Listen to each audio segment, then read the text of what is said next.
کیا تم نے سنا نہیں کہ فارس کی فوج کو اور ان کے ساتھی ہزار سائیوں کو ان مسلمانوں نے نہ صرف یہ کہ ہر جگہ شکست دی ہے بلکہ ان کے نام اور جنرالوں کو اور ہزاروں سپاہیوں کو مار ڈالا۔ آپ نے ٹھیک کہا ہے، یہ دیکھنا ضروری ہے کہ مدینہ والوں کے لڑنے کا طریقہ کیا ہے۔ بہت ضروری ہے دیکھنا ہے جو اتنی تھوڑی تعداد میں اتنی زیادہ تعداد کو شکست دے سکتے ہیں اور ختم کر چکے ہیں۔ ان کا کوئی خاص طریقہ جنگ ہوگا۔ ہم بھی فارس کی فوج کے خلاف لڑ چکے ہیں۔ یہ صحیح ہے کہ ہم نے فارسیوں کو شکست دی تھی، لیکن ہماری فوج کی نفری ان سے زیادہ تھی۔ اب میرا فیصلہ سن لو، ہم فارسیوں کو ساتھ ملا کر مسلمانوں کے خلاف لڑیں گے۔ فارسیوں کو ساتھ ملا کر کیا ہمیں یہ بھول جانا چاہیے کہ فارسیوں کے ساتھ ہماری دشمنی ہے، ہماری آپس میں جنگیں ہو چکی ہیں؟ ہاں، ہمیں بھول جانا چاہیے مسلمان ان کے اور ہمارے مشترکہ دشمن ہیں۔ ایسے دشمن کو شکست دینے کے لیے اپنے دشمن کو دوست بنا لینا دانش مندی ہوتی ہے۔ ہم فارسیوں کی طرف شکست نہیں کھانا چاہتے۔ اگر فارسی ہمارے ساتھ دوستی کا معاہدہ کر لیتے ہیں تو ان کے ساتھ عیسائی قبیلے بھی آ جائیں گے۔ دوستو، اس فیصلے کے مطابق رومیوں کا ایلچی دوستی کا پیغام لے کر میدان گیا تو آتش پرستوں نے بازو پھیلا کر ایلچی کا استقبال کیا۔ طوائف کا تبادلہ ہوا اور ایلچی کے ساتھ معاہدوں کی شرطیں طے ہو گئی۔ فارس والوں کا اپنا تخت الٹتا نظر آ رہا تھا۔ رومیوں کے اس پیغام کو انہوں نے غیبی مدد سمجھا۔ مدائن کے دربار سے ان تمام عیسائی قبیلوں کے سرداروں کو بلاوا بھیجا گیا۔ یہ وہی 3 قبیلے بنی تغلب، نمر اور ایاد تھے جو مسلمانوں سے بہت بری طرح شکست کھا چکے تھے۔ مورخوں نے لکھا ہے کہ انہیں جو ہی مطلع ملی تو وہ فوراً مدائن پہنچے۔ وہ اپنے 1000 مقتولین کا انتقام لینا چاہتے تھے اور وہ اسلام کے پھیلاؤ کو بھی روکنا چاہتے تھے۔ ان قبیلوں میں جو لڑنے والے تھے وہ مسلمانوں کے ہاتھوں مارے جا چکے تھے۔ جوان سال آدمی بہت کم رہ گئے تھے۔ اب اکثریت ادھیڑ عمر لوگوں کی تھی۔ حضرت خالد بن ولید کا فراز کی طرف کوچ ان کے خود سری کا مظاہرہ تھا۔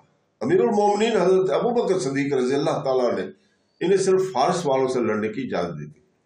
امیر المومنین کو یہ بھی توقع نہیں تھی کہ اپنی اتنی کم فوج فارس جیسی طاقتور فوج کو شکست دے گی، لیکن امیر المومنین ایسا خطرہ مول لینا نہیں چاہتے تھے کہ اتنی لڑائیاں لڑ کر رومیوں سے بھی ٹکر لی جائے۔ رومیوں کی فوج فارسیوں کی فوج سے بہتر تھی۔ یہ حضرت خالد بن ولید کا اپنا فیصلہ تھا کہ فراز کے مقام پر جا کے رومیوں اور فارسیوں کی ناکہ بندی کر دی جائے۔ حضرت خالد بن ولید چین سے بیٹھنے والے سلار نہیں تھے۔ اس کے علاوہ وہ رسول پاک صلی اللہ علیہ وسلم کی جنگی اصولوں کی شائق تھے۔ مثلا یہ کہ دشمن کے سر پر سوار رہو، اگر دشمن کی طرف سے حملے کا خطرہ ہے تو اس کے حملے کا انتظار نہ کرو، آگے بڑھو اور حملہ کر دو۔ حضرت خالد بن ولید نے اپنے آپ پر جہاد کا جنون طاری کر رکھا تھا۔ جب حضرت خالد بن ولید کے جاسوسوں نے انہیں اطلاع دینا شروع کی تو حضرت خالد بن ولید کے چہرے پر سنجیدگی طاری ہو گئی۔ انہیں پتہ چلا کہ وہ 2 فوجوں کے درمیان آ گئے، ایک طرف رومی اور دوسری طرف فارسی، اور ان کے ساتھ عیسائی قبیلوں کے لوگ بھی تھے۔ خالد بن ولید کے ساتھ نفری بہت پہلے کام ہو گئی تھی، کیونکہ جو علاقے انہوں نے فتح کیے تھے وہیں اپنی کچھ نفری کا ہونا لازمی تھا۔ بغاوت کا بھی خطرہ تھا اور آتش پرست فارسیوں کے جوابی حملے کا بھی۔ حضرت خالد بن ولید فراز میں رمضان 12 ہجری دسمبر 633 سے پہلے ہفتے میں پہنچے تھے۔ مجاہدین روزے سے تھے۔ مسلمانوں کی فوج دریائے فرات کے ایک کنارے پہ خیمہ زن تھی، دوسرے کنارے پر بالکل سامنے رومی، ایرانی اور عیسائی پڑاؤ ڈالے ہوئے تھے، اور دونوں طرف کی سنتری فرات کے کناروں پر ہر وقت پہرے پر کھڑے رہتے اور گشتی سنتری گھوڑوں پر سوار دریا کے کناروں پر پھرتے رہتے تھے۔ خود حضرت خالد بن ولید دریا کے کنارے دور تک چلے جاتے اور دشمن کو دیکھتے تھے۔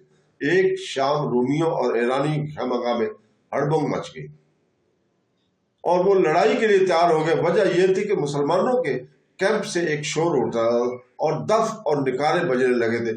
تمام فوج اچھل کود کر رہے تھے۔ دشمن اس حملے سے پہلے کا شور سمجھا، اس کے سلار وغیرہ فرات کے کنارے آ کر دیکھنے لگے۔ ان کے گھوڑے زینوں کے بغیر بندھے ہوئے تھے۔ دشمنوں کے کسی آدمی نے چلا کر کہا، کہ وہ تیاری کی حالت میں نہیں ہے۔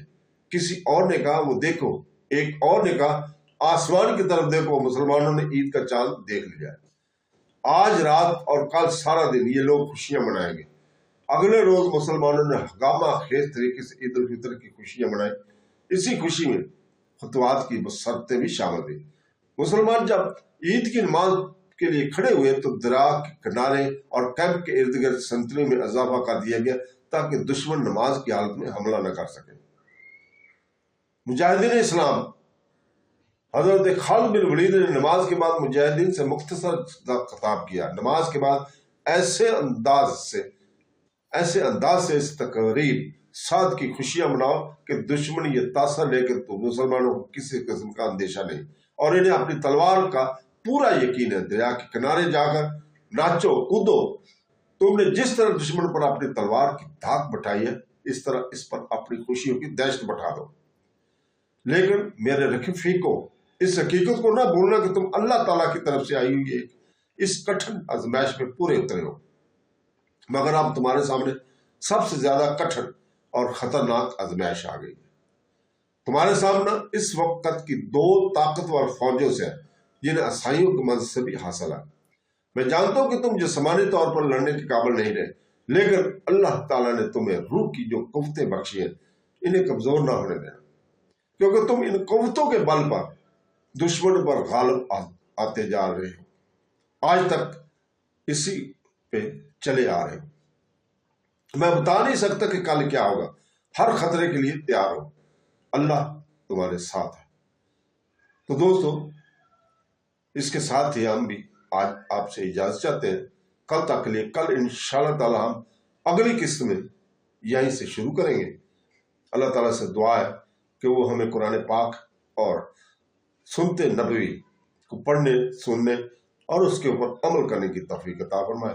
آمین ثم آمین۔ اللہ حافظ۔